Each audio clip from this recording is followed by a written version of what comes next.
Hello everyone, welcome back. Get your guns, get your axes, and get your masks away. We're diving into Hotline Miami for the PC, PlayStation 3, and Vita.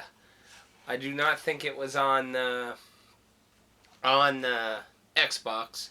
You can also get on Good Old Games, where I got mine, but you can get on Steam or Good Old Games. But Hotline Miami. What a really odd game. Especially just for my channel in general, since I don't usually do on my channel at this point in time. I have not done a lot of shit that's not at least semi-related to RPGs. So it's a bit odd to talk about something that at first glance would maybe get people to be like, is this some kind of like retro GTA or something? And I would say absolutely not. That's what Retro City Rampage is for. This is not that at all. Do not look at a 10-second video of this game and be completely misled. This game is a disturbing psychological story on top of immensely evil puzzle solving. And we're talking about not the ponder. We're talking about split-second decisions that equal life or death. This is one of those games where you die and die and die. You might as well just put Prepare to Die Edition at the end of the game, because it shares that same quality of Dark Souls or Mega Man. You learn as you die. Luckily, it's incredibly quick to get back in the game, and as long as you clear out a floor and go to the next one, it doesn't reset you all the way back. So it's not like you're on third floor, bam, you gotta go back to the first floor. No, we start on the second floor. So, how to describe the game? It's a top-down perspective in a similar vein of like Gauntlet, but it controls nothing like that. It just looks like that perspective. Your character reacts up, down, left, right, but no matter which way he is facing, it won't change that. Like if he's facing down and you hit up, he's not going to go down. Down is down no matter what direction he's facing. You can use a control pad or a keyboard and mouse, and be honest, when it comes to the guns in the game, I think the keyboard and mouse is a lot easier than the controller. But that's just me. But not saying they're broken or anything. They work perfectly fine too. It has melee and guns, and it's really all about massacring everyone in each target location. And this is where, like, if you just saw random gameplay footage, you would have no context of it. The game is not for children. It is gruesome and bloody and gory for something that looks very retro-bitted style. But it has a fucked up psychological story that's going on top of it. So basically, if you're just looking at random gameplay footage, you'll just be like, what the fuck? Oh. But story is pretty interesting so far. If you hate stories spoon feeding you everything humanly possible about the story, and you want some subtlety, this might be a game for some story though. This is a very subtle, strange, and bizarre fucking story. I have obviously not beaten it, so I don't know the full story. After all, it is a first impressions. I got to chapter 7. And I got a few masks and stuff. Now, to explain further into the gameplay, like I said, there were guns and melee weapons. And many different melee weapons and guns have different advantages. Obviously, ammo count and the way to fire with guns. And different melee weapons swing faster or slower, have slightly more reach or less reach. Like, the knife is just... But, like, you know, it has pathetic reach, but it's massacre. And obviously, guns... And it also has a similar concept like Dark Souls, where most stuff follows the same rules as your character. The only time so far that I found nobody reacts the same way as you is the big fat guys that you need a lot of pump gun, shotgun lead to go into them, and dogs. Dogs do not react to all weapons normally because they're fast and lower. So you do need to use certain weapons to take out dogs. But aside from that, all the enemies so far act just like the player. They're all as fragile and can be massacred just as simply as you. You die in one shot, one hit. And pretty much everything else does. So, it's pretty much same rules. Masks in the game look like animals and shit. The concept is that you are for some reason getting messages to go kill people at locations, and you're doing it discreetly with a mask. The Force Mask has absolutely no power, but it has a very strong connection to the story, while every other mask you unlock through point, score, finding, and that, there are different ways to get different masks, and they all have different powers that can either help, neglect certain elements, or challenge you more. There are many different powers. So far, as far as I understand, only one does not actually work as properly intended.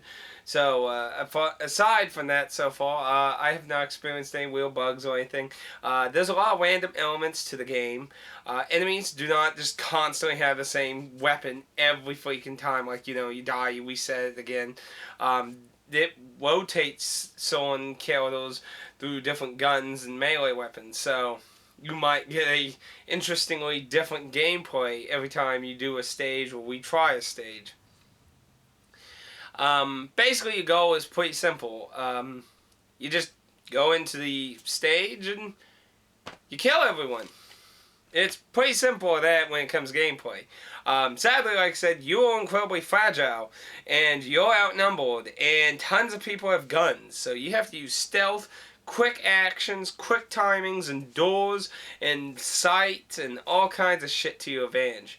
You can burst through doors and stomp enemies. Actually, one of the masks actually allow you to kill enemies with doors. It's like, there's all kinds of interesting powers and stuff. You also unlock weapons as you build up score from completing stages. So you get newer types of weapons available for combat. I can't really say a whole lot about the story because it is a fucked up thing, and I have a few ideas about it so far.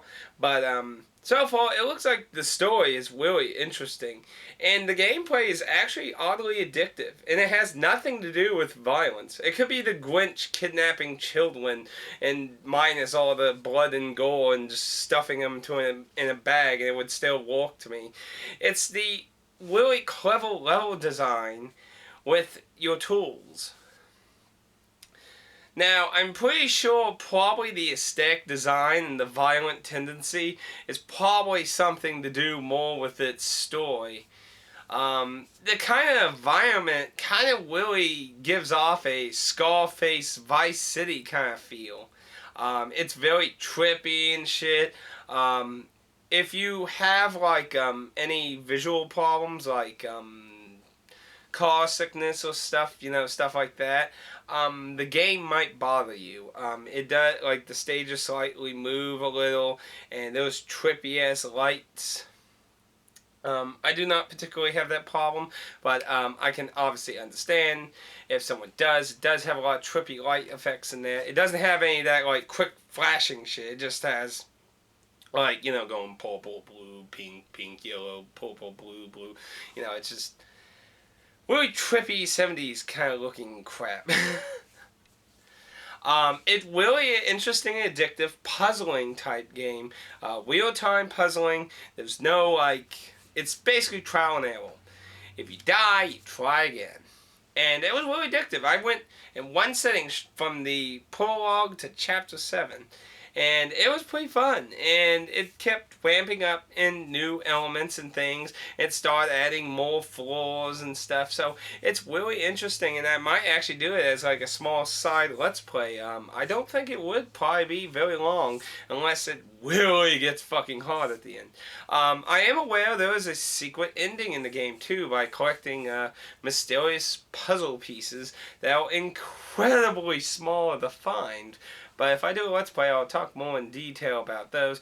Basically, you gotta find them and complete the puzzle, and at a certain point somewhere, you use it, and it gives you more information about the story, but I don't really know that very much. I just know it has to do with a secret ending. Overall, aesthetically, it's very bizarre and shit. It's gritty looking 16-bit kind of design, very violent, gory, mature, not for kids to watch at all. But the story seems very interesting, and I'm pretty sure it's going to take a wild Silent Hill fucked up turn at some point here soon, because it's starting to get really fucking weird. Overall, though, very interesting game, and it's not even very expensive. I got on Good Old Games just recently on sale for $3.33. That's cheap, and to my understanding, its original price was $5.99, and I'm not sure if that's the same price on PSN, but that's not very expensive for something pretty good, and it's probably a good Vita game. This is the kind of game to kill an hour or something on a bus or a car ride or taking a plane. This is a really good game to kill a lot of time. So handheld wise, that seems like a very good thing. Overall, I would say, as long as you're a mature adult, I definitely would not recommend even letting children watch this. It's not realistic at all, but it's fucking bloody and gory as hell. Seriously. Oh my goodness. But that has nothing to do with the fun, in my opinion. It is the nice layout and the puzzle solving. Basically, like, if it was Metal Gear Solid themed and you were using silent guns and CQC and twisting heads or shit, I mean, or just... I mean, it really doesn't have to be this weird Scarface kind of 70s setting modeling people. I mean, really, if you took an IP of something and just reworked everything, it would still work. That's what I like. That's why I think it's totally story. The aesthetic design in it is all story related. So I really like that. It's very fun. It's not very expensive. I would recommend getting the Good Old Games version since it has no DRM. Obviously, though, if you're not bothered with the slight... I'm not sure, actually, if the Steam version has... Because, I mean, that doesn't necessarily mean it does, too. But either way, the company's very nice about that. There's no, like, severe, oh, you gotta be online all the time shit. So, that's, of course, awesome. So I would check that out if you're slightly interested. You could check out a gameplay footage if you want to see any of the gameplay or something. There's footage out there. I mean, if you're like in the game Grumps, they did one episode. That's actually how I got introduced to it.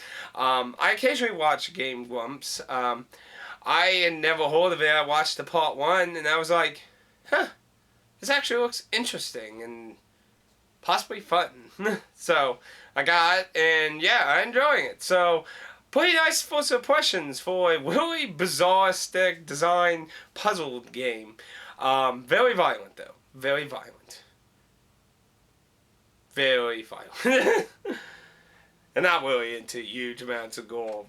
That's what I find interesting about the design word. But yeah, I recommend it if you want to look for something that just kills a lot of time and is just progressively learning how the best way to go through a stage or something is. It's really good. I'm enjoying the story so far, so I would really recommend checking it out. I hope you all check out more videos and shit. Y'all have been awesome. I broke 300 subscribers. Yeah. So I'm really excited about that. And what else? Oh yeah, if you have any questions or anything, feel free to leave a comment, and I will gladly reply to your question or whatever inquiry you have. Until next time. I gotta go answer my phone. There's a message.